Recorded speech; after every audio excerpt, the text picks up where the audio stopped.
Hello and welcome to the Womb-Centered Healing Podcast. I'm Sama Morningstar and I have Abigail with me here today. Thank you so much for joining us, Abigail. I'm super excited to talk with you. Abigail started posting these exquisite posts in the Divine Feminine Activism group.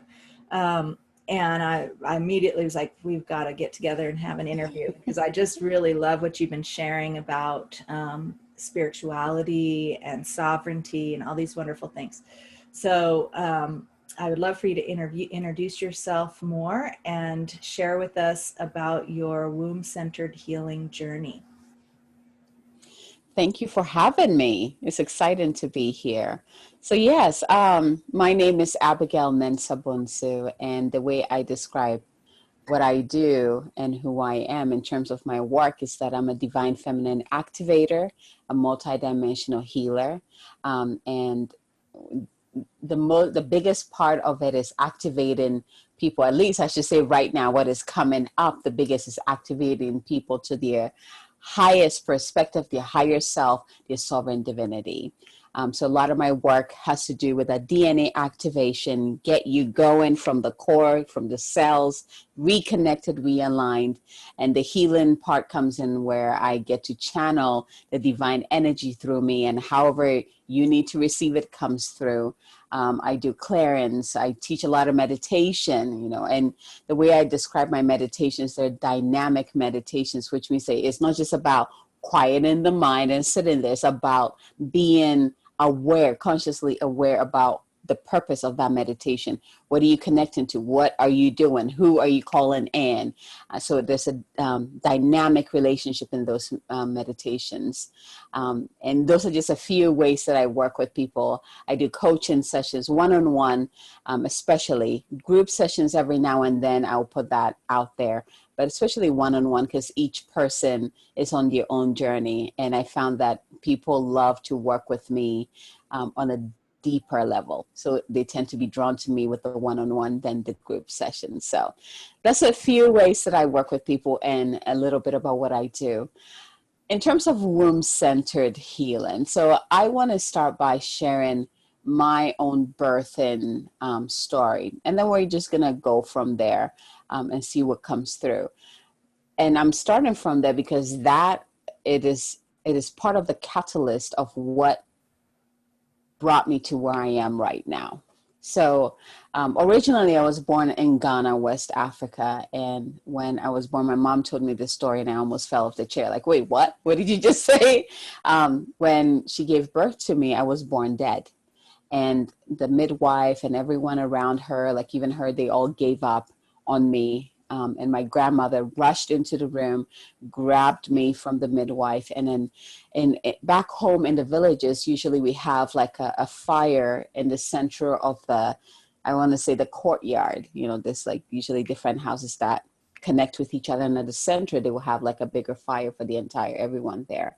And so she put some pepper in the fire and kind of hovered me around the fire, and I sneezed and I came to life. Like my skin started changing. And it's very interesting because up till now, I cannot eat without pepper, like habanero in my food. Like I literally feel nauseous without it in my food. And I didn't understand that until she told me that story. And even like every time I would get sick, there's a soup that in Ghana we call it pepper soup. And it's literally just like a lot of pepper with some tomato and spices and meat. And it just boosts you up. And I loved it. Every single time I would request that.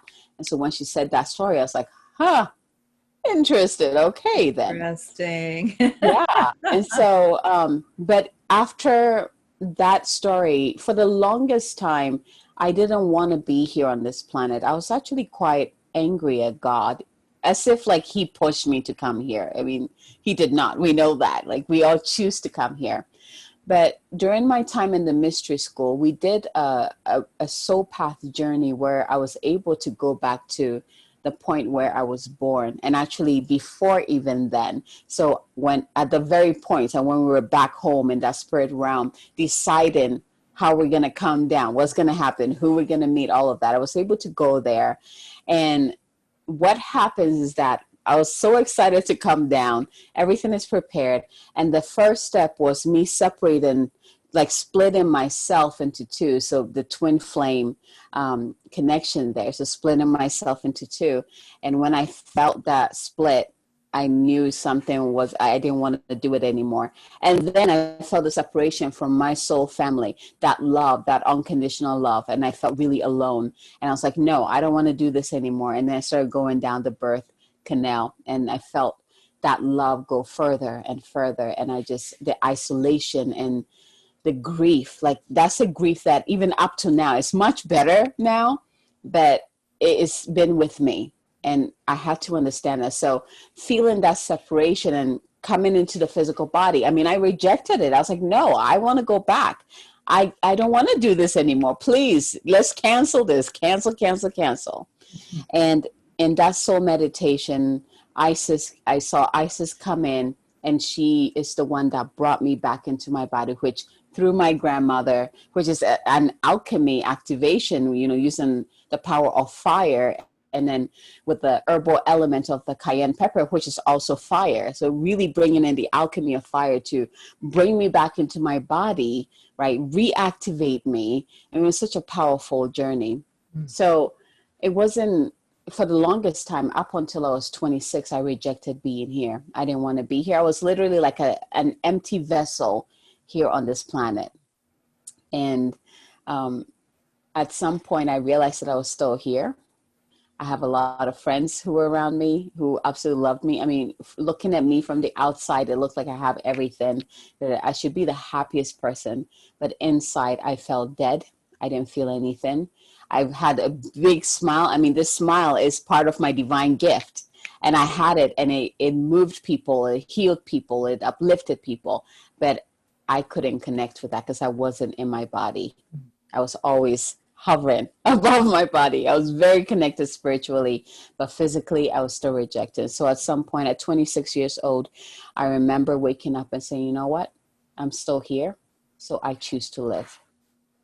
Wow. I choose to live. Let's do this. And that changed everything. Mm-hmm. That choice. From then on, my teachers started to show up. And the journey began, the journey to embodiment, coming back to this physical human body and learning about its emotions and its physicality and its connection to spirit, and how I'm still connected to that unconditional love, that I was never separated from it. And then, connecting with my beloved and being with my beloved, like the other part of my soul that I separated from. I mean, it's been quite a journey, and I can go on and on about that journey, but it was a choice I had to make to start living and really be in my body. And then that everything unfolded after that. Wow. So I'm really curious about that moment of making that choice. Was there anything going on in your life that you feel led up to that moment of making that choice? Were there influencing factors going on at that time that were really calling you in any way? I had reached my lowest point. So I was in a car accident, and I had a concussion. And I remember we went to the hospital. I was given like pain I think it was Tylenol, but something for the pain. And the doctor told my sister to check in on me and make sure that I wake up every now and then to make sure I'm good. And I remember that night, I was just praying that she would forget and not come check on me, and I would leave. And I felt myself literally leaving my body. And I was so excited. That was the weird part. Like I felt myself sinking and about to leave my body. And lo and behold, my sister enters the room and starts touching me. It's like, hey, wake up. Wake up. It's going to be okay. Wake up. And I felt myself just pulled, like literally like someone yanked me back into my body. Mm. And I was like, God dang it. Like I almost left. But it wasn't just a touch. It was feeling the love from her, feeling that she cared about me. And then after that, like really having the time to look around me, like it felt like I finally was able to open my eyes and see the beauty that was around me, the joy that was around me, the good that was going on around me. And I was like, you know what? I'm tired of not being able to feel this. I'm tired of not being able to experience life. I want to experience it. I want to live the best life. That's what I said. I said, if I'm here, then I am going to live the best life ever. And when I'm done, I don't want to come back again. That's what I said. When I'm done, I don't want to come back. And that's the other hard part about this is that, and if you're an advanced soul, you will probably relate to this. I've been on this planet so many times, so many past lives. And I remember all of that. I remember a lot of my past lives. And I know that this is my last one. After this, I am graduated to the next level of my service, which I know what it is, but I don't want to say it. And so I know that I'm here to learn something, but I also know that when I'm done and I'm ready to go to that next level. And so that part is like, okay, let's go. Are we done? I don't want to be here anymore. I've done this. I don't want to do this anymore. It's like, oh, wait, I remember what it was like to be on earth. Never mind, So yeah, I decided that I wanted to experience what life is, what the joy that has always surrounded me, the good that is always around me. And I didn't want to walk around not feeling things and just being like an empty shell walking around. I realized there was so much more to me that I needed to discover and share, which is the big part, that the whole point of me being here on this planet goes way beyond me. It goes way beyond me. It's about my service. It's about my purpose. And that's why I came to this planet. So yeah, I reached the lowest point in my life, and being pulled back to my body is what helped me do that. Yeah. Wow. So it kind of sounds like if your soul was coming in for one last lifetime to finish up whatever the purpose was in this incarnation on the planet for you and for your soul, it's kind of like you put in your notice at a job, your 2 weeks notice, and those last 2 weeks you really don't want to be there anymore, and yet there's some important things that need to get completed in those last 2 weeks. That's kind of what it sounds like. But it also and it also sounds like there's something more, because if it's the last 2 weeks of a job, there's not really that big of a purpose, perhaps, maybe a little bit. But in your last lifetime on this plane, there's a lot more to it. And even though there might be that feeling of, I don't want to be here anymore, do I really have to do this last round? It feels like when you get to the bottom of that, then there's this rebound into, wait a second, what if I really get to shine in this last round here? What if I really get to discover what the whole purpose, what the whole point of living on this planet and being incarnated might be, and that's going to become an important part. Having these lessons, this learning, this experience is going to become an important part of what's next, right? Absolutely. Yeah. This lifetime is big for me. Uh-huh. Even my purpose is so much bigger in terms of my service, what I'm here to do. Every person that I've come in contact with who has read my energy or just felt my energy tells me the same thing. You're here for something big, and you need to get your shit together. Like humanity needs you. You're here for something big. And my vision of how my service has always been the same, doing the same thing, connecting with people in such a big way. And so, yeah, this lifetime is big. I mean, when I'm done, it will be like a huge completion. It's like, yes, I am done. My work is done. Like, that's what it will feel, But again, my service continues just on a different level. I don't have to be human. So what would you say, can you share with us some of the mission of this, the service of this in more detail. Like, and I'm also curious about what that looks like in, we can talk in all of these spiritual terms. My soul is, we're doing this, and this is how I'm in service and all of that. But I'm curious what that translates to, because we are talking about embodied practice, right? And so I'm curious what that translates to in everyday practical life. Because when you say something like, this lifetime is big, what some listeners might think is, oh, she's going to be really famous. That's what big means. And I'm sitting over here thinking, people have told me that before too, but I'm not on a famous track, and I feel that what I'm doing is big, but it might never get big in the big public eye kind of a thing. It might be big in sort of a more, in a different kind of a way. And I'm really curious what that means, because big for the soul, for our soul purpose, doesn't have the same kind of, doesn't look the same way as what modern society thinks a big person looks like, right?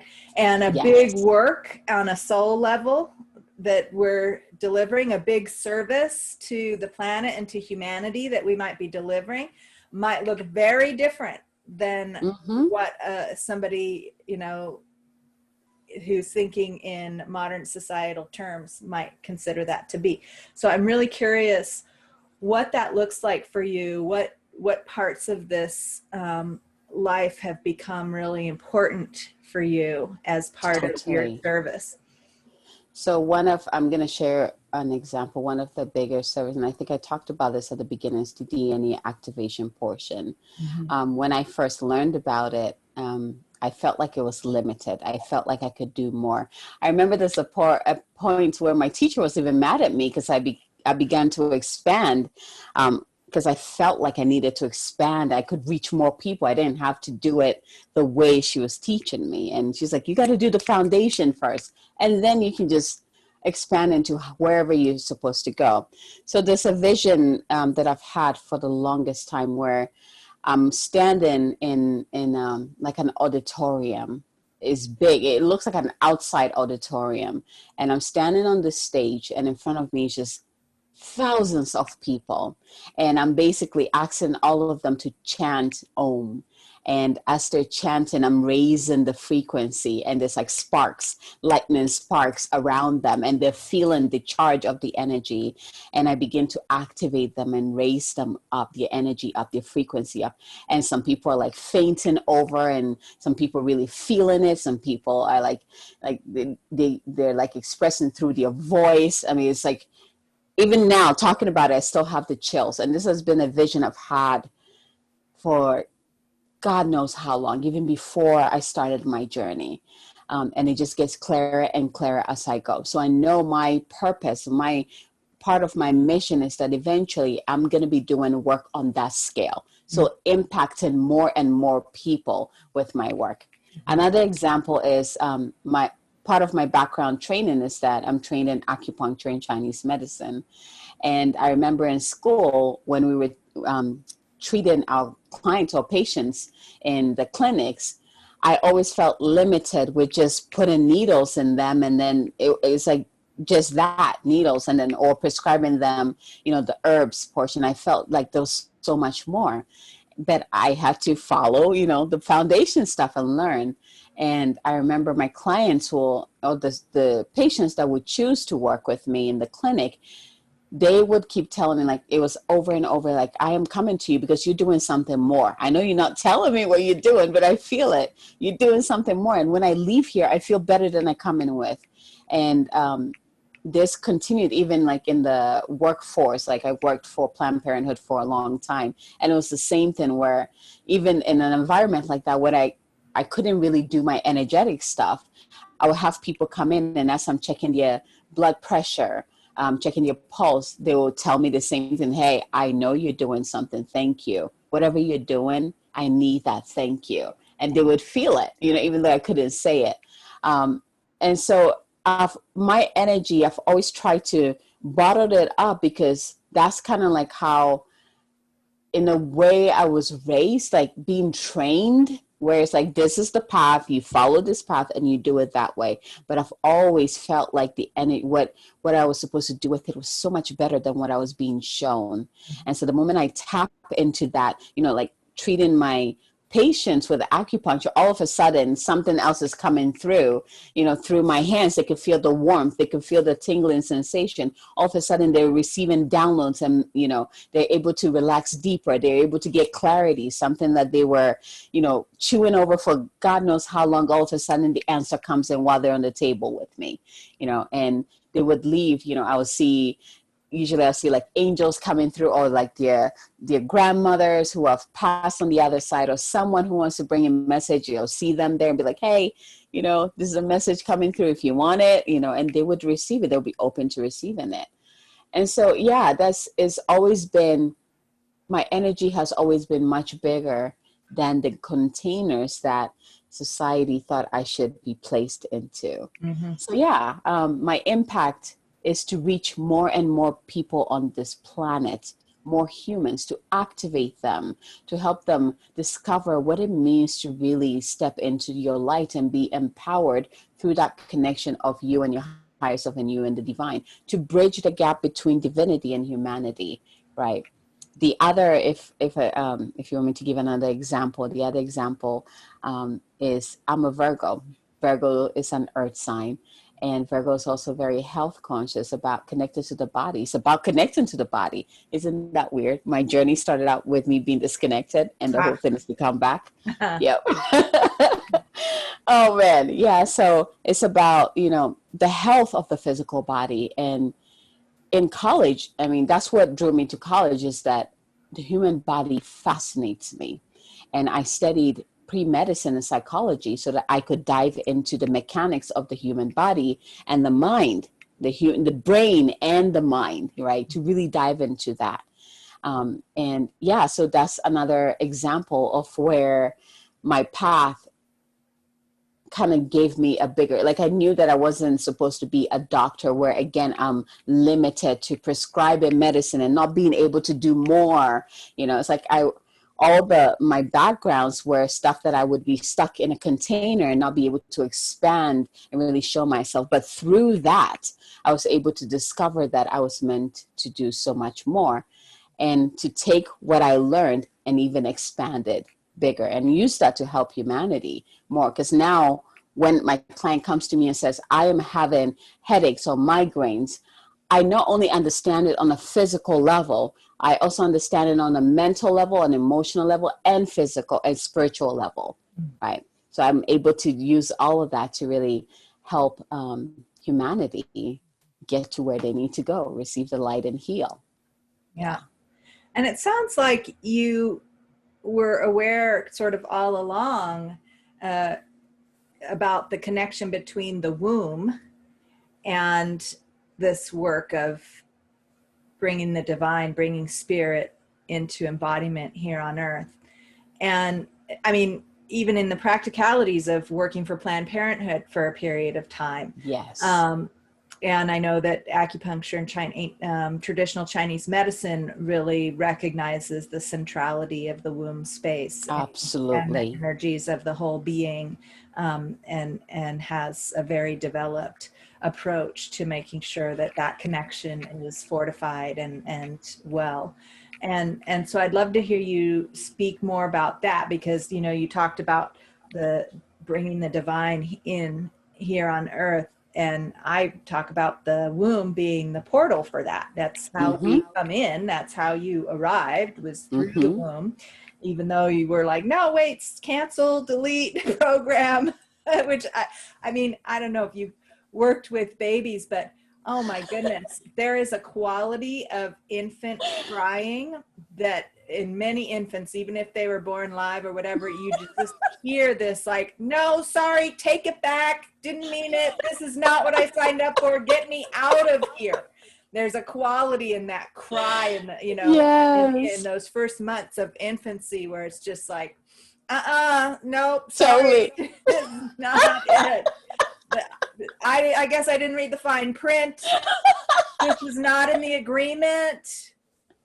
Yes. Yeah. Yeah. And so there's somewhat of a shock coming in, especially in the past number of generations. This time Yes.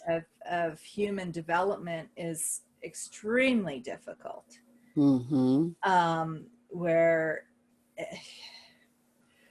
I don't really need to say more about that, how difficult it is, because I think we can all just feel that. So I'm really curious what and especially I hear the connection between this DNA activation, because I talk about a lot in my work when we work with rebirthing, for example, where we're looking at the codes that were activated or not activated in our DNA throughout our conception, gestation, and birth journey, that where we're being programmed, our DNA is being programmed by the emotions and biochemistry of our mothers, which is our first experience of the world is through our mother's biology, where our DNA is being activated. And for many of us, especially in this time period of human evolution, what's being activated is stress and distress, because that's what mothers are feeling when they're pregnant and being insufficiently supported through pregnancy and childbirth. And especially if, I ask this question all the time, how many of us know whether or not our mothers had an orgasm during the sexual act in which we were conceived? And that alone says a lot about what is activated or not activated in our DNA. Because if only the sperm are experiencing that orgasmic, flood of biochemistry from the father, but the egg does not experience that, then that sets up a pattern of DNA interaction. Right. That is powerful. It is. It is. Wow. Yes. And there are many, many people in, especially from European heritage, where sexuality has been so suppressed for so long that anorgasmic sex for women is the norm. Wow. That's kind of sad. That breaks my heart. It does. It breaks my heart too. And many people that I ask, they're like, gosh, I don't even know, because it's been so suppressed that we kind of like have an aversion to even thinking about our parents having sex to conceive us. But guess what?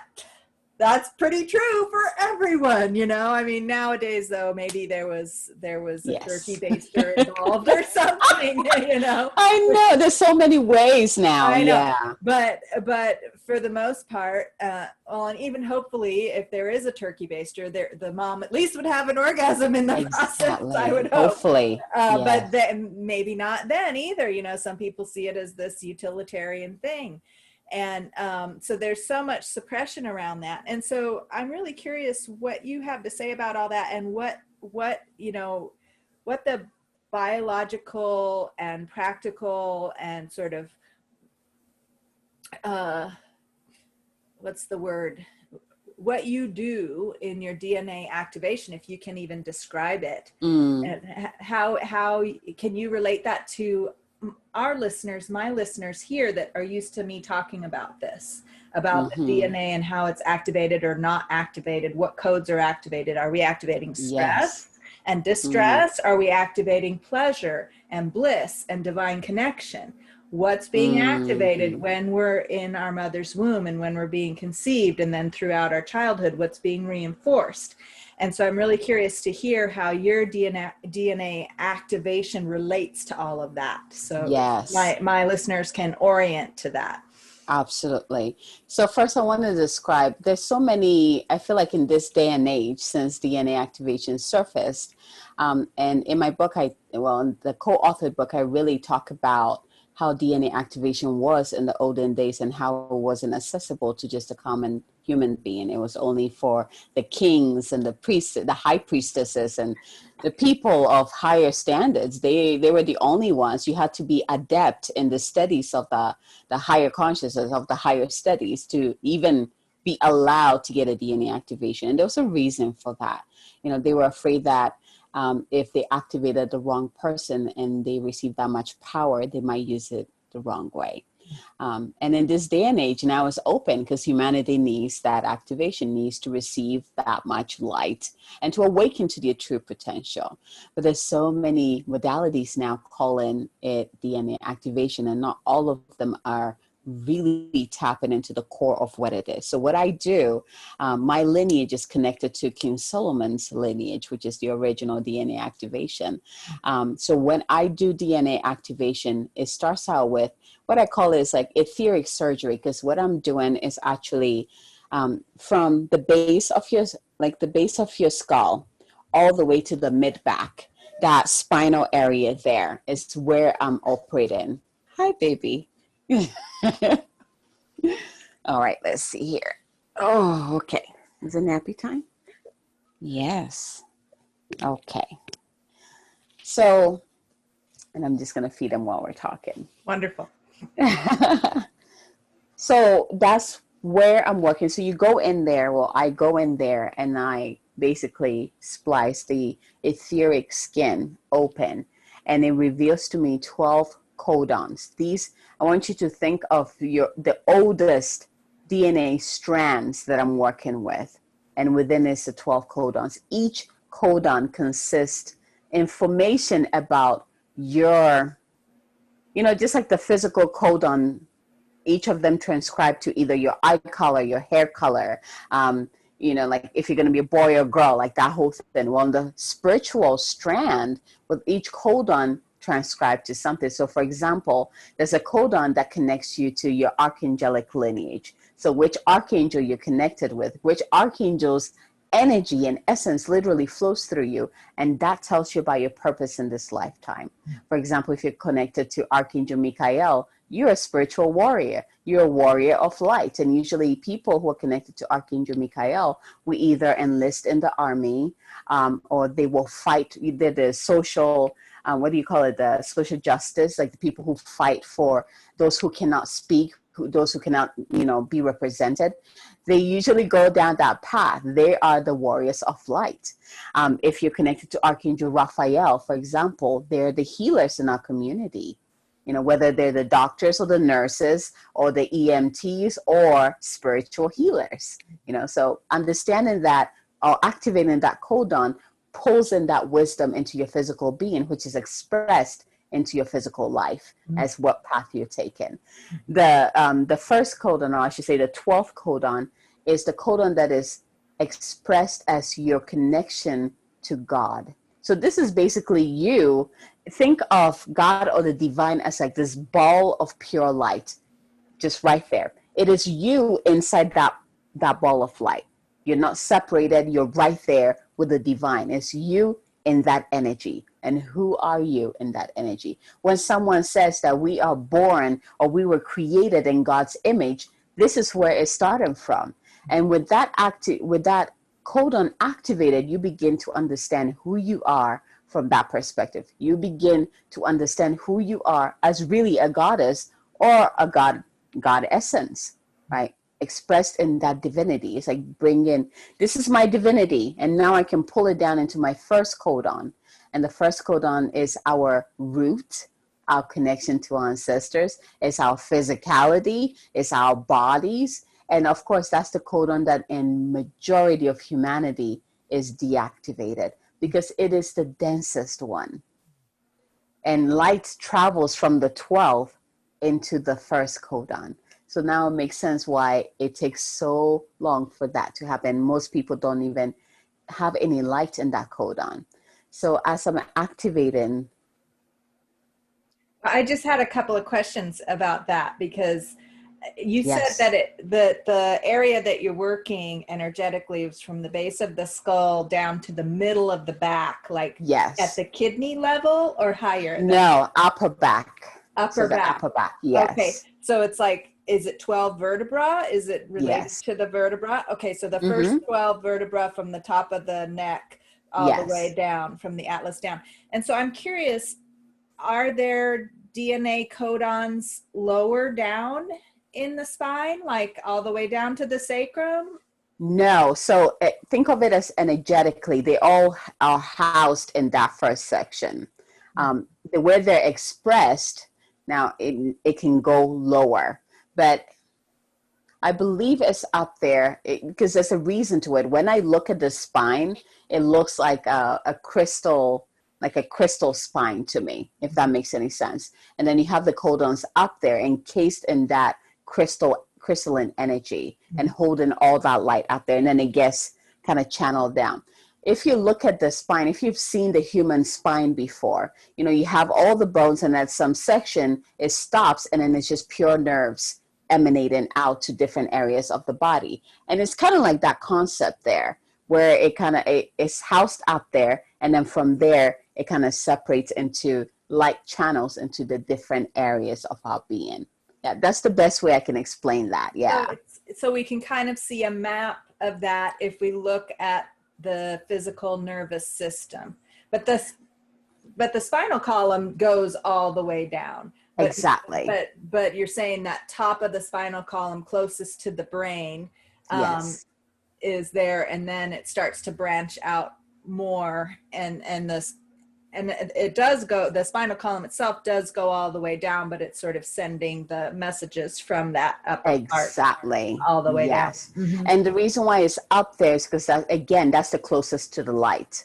So Mm-hmm. if some reason, if we're designed to bring that codon all the way to the bottom, then that means the entire thing is actually dense and it would be harder for it to receive the light. We would have to do more work to raise our vibration to make sure that we can even get there to receive the light. But because it's up there, it already is closer to the light, so we can receive as much as we can, rather than if it was closer to the base of our spine, right, which would be the densest area, or the area closest to the earth, closest to our roots, basically. Mm-hmm. I'm just trying to sort of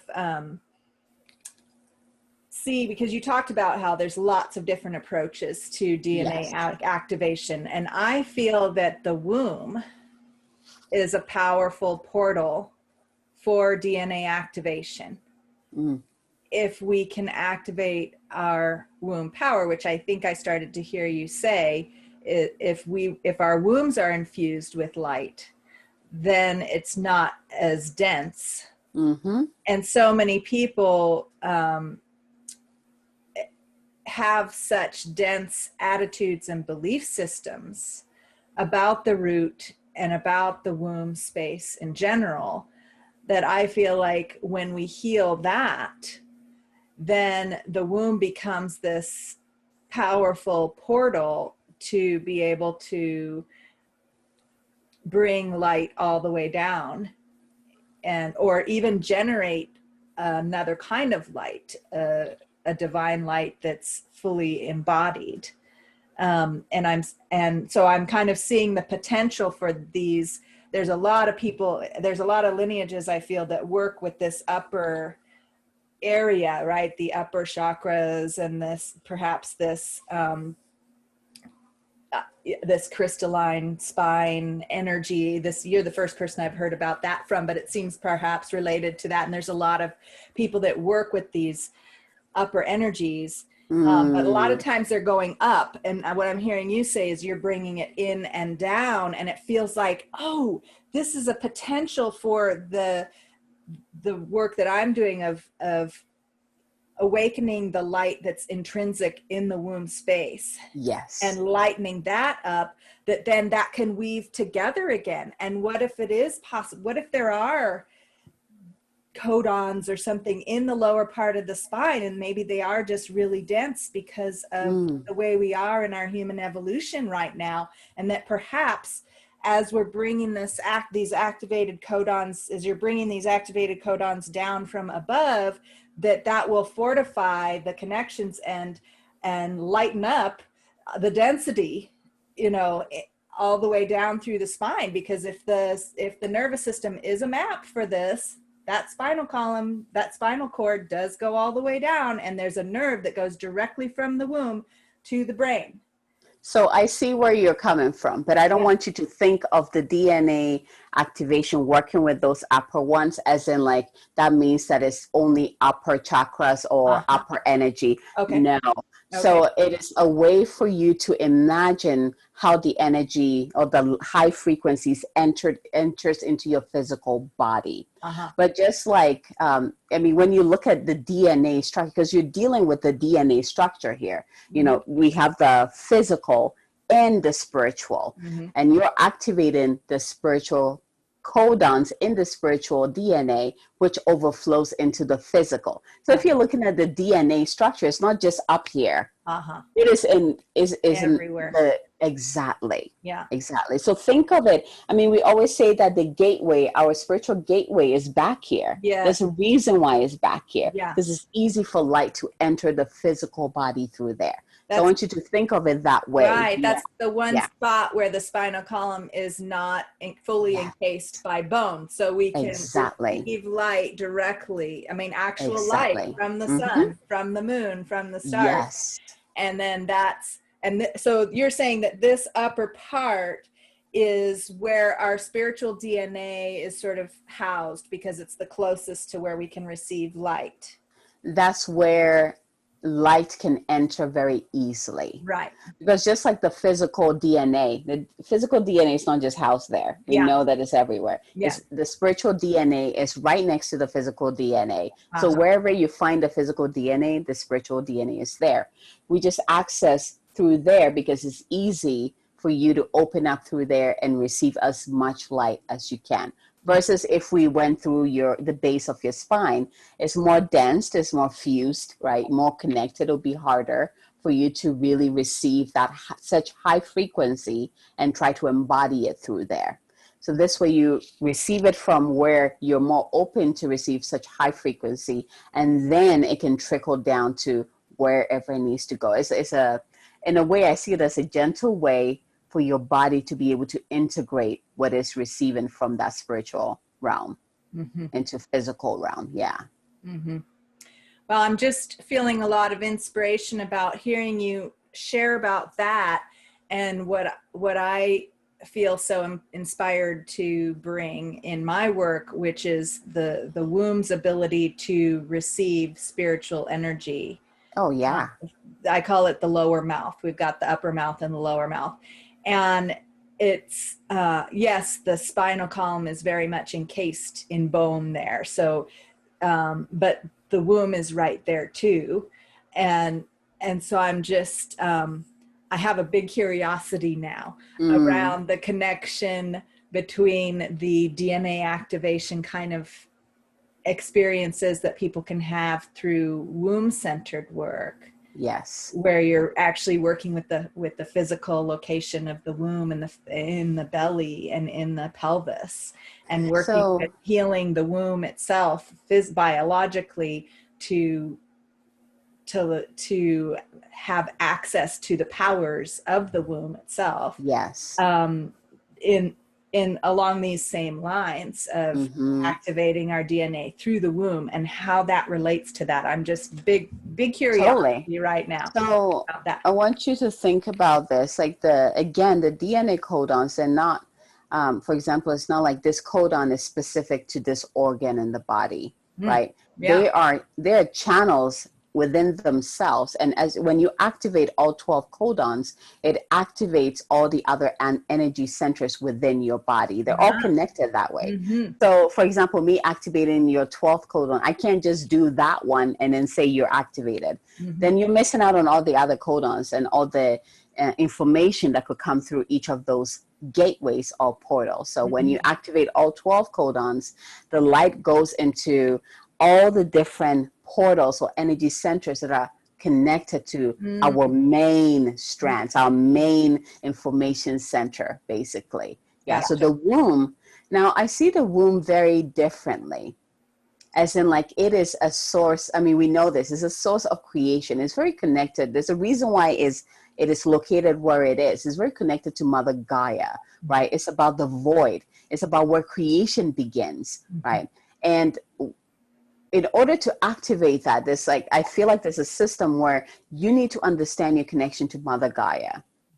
The information, and when it's truly activated, you have to be connected to both the earth, which is Mother Gaia, and the heavens. And you have to be open to receiving those two. The way they're showing me is like two information coming in, one from above, one from below, flowing into the womb and then activating that portal. It You sounds need like, both. yeah, it sounds like the triple womb meditation that I often do, where we talk about the cosmic womb, which is and the earth womb, and that flow of information coming into the womb. So this activation of these codons feels like that would really fortify our ability to connect and be that portal for those energies to merge. Exactly. Yes. This is so beautiful. I could talk with you about this all day, Abigail. I'm so grateful that you came on the show today, and thank you for feeding your son on the show. He's out now. He's sleeping. Yeah, that is a transmission in itself. So I just want to invite listeners to honor that and receive that transmission. It's such a blessing to witness that mothering, that beauty. And so I'd also love to invite you to share how folks can get in touch with you if they want to talk to you more about your work. Absolutely. So you can always go to my website at moongoddessacademy.com. You can find out ways to work with me. You can send me a message through there. If you are on social media, you can find me on Facebook and Instagram. On Facebook, just type in my name, Abigail Mensah-Bonsu. I will pop right back up. On Instagram is the Intuitive Goddess Coach. You can find me with that handle, and just send me a message. I would love to connect with you. Let me know how this conversation sparked, within you. This conversation in itself is an activation by you listening to it. So I am curious to see what got sparked within you, what ideas came through. How are you feeling after listening to this? Yeah. Beautiful. I certainly feel activated. Thank you so much. And I also want to remind listeners, if you'd like to learn more about the Womb-Centered Healing Temple, you can go to wombcenteredhealing.com. And I look forward to hearing from you about the same kind of questions that Abigail was saying. How did this conversation inspire you? So thank you so much once again, Abigail. And may we all receive this wisdom and let it integrate into our lives. And are there any last words you'd like to share in closing? Thank you for having me. And I hope this lights you up. I hope this inspires you to go out there and truly embody your magnificence and step into who you are, and just continue on your journey. Continue to love yourself on the journey and feel the support, both physically and spiritual support you have around you. Yeah. Beautiful. Thank you so much. Thank all right. you. That's all for now. Until next time.